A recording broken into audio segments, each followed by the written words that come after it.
सध्या मॅक्सिमम लोकांच्या बॅचेस या लास्ट स्टेजेस मध्ये आहेत। आपले बॅचेस सध्या लास्ट स्टेज मध्ये आहेत। चौथ्या मोल्ट नंतर आपण सकाळची 15वी फिडिंग दिलेली आहे। आता दुपारचे 2 वाजलेले आहेत। 14 फिडिंग पर्यंत आपलं सॅम्पल दिसत नव्हतं, परंतु आता 15व्या फिडिंग वरती आपलं बऱ्यापैकी सॅम्पल दिसायला लागलेलं आहे। आळ्या वर आता डोकं मुंडकं फिरवायला लागलेले आहेत, धागा सोडायला लागलेले आहेत। त्यामुळे आता आपण चंद्रिका टाकण्याचं नियोजन केलेलं आहे। सकाळचा हा 15व्या फिडिंगचा पाला होता, तो आता सरासरी अर्धा उडालेला आहे। सकाळच्या फिडिंग वरती आपण सेरी संपूर्ण हे औषध फवारणी केलेलं होतं। 125 अंडीपुंज आहेत, त्यासाठी आपण 3 कॅप्सूल वापरलेल्या होत्या। 2 लिटर मध्ये 1 बॉटल मिक्स करून त्या आळ्यांवर पातळ फिडिंग दिल्यानंतर पाल्यावर फवारणी करायचं असतं।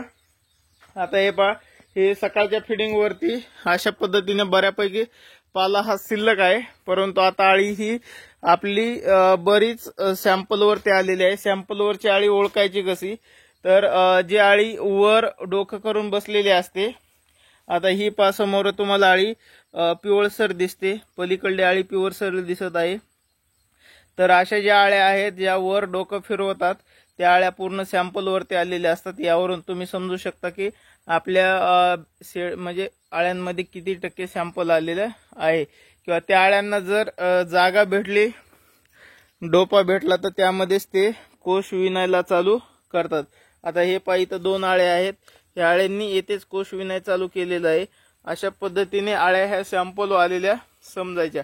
त्यानंतर आपण पातळ फिडिंग देऊन आपण चंद्रिका टाकू शकतो। आता आपल्या यामध्ये सरासरी 20% पाला शिल्लक आहे, तर आपण आता यावरती सकाळीच पाला कापून ठेवलेला आहे।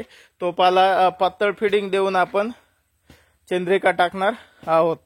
तर अशा पद्धतीने सरासरी 15व्या फिडिंग वरती आपलं सॅम्पल आलेलं आहे।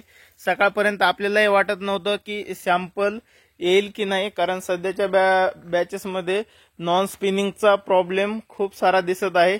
कारण लास्ट स्टेजेस मध्ये कापूस सोयाबीन यावरती केलेल्या फवारण्या, बोंडाळीच्या फवारण्या असू द्या किंवा कीटकनाशकच्या फवारण्या, त्यामुळे मॅक्सिमम आळी ही कोशावरती जात नाही।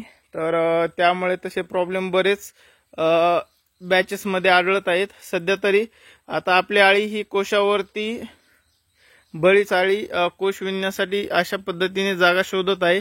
त्यामुळे आता आपल्या बॅचेस मध्ये काय होतंय ते आपण नेक्स्ट व्हिडिओ मध्ये पाहूया। धन्यवाद।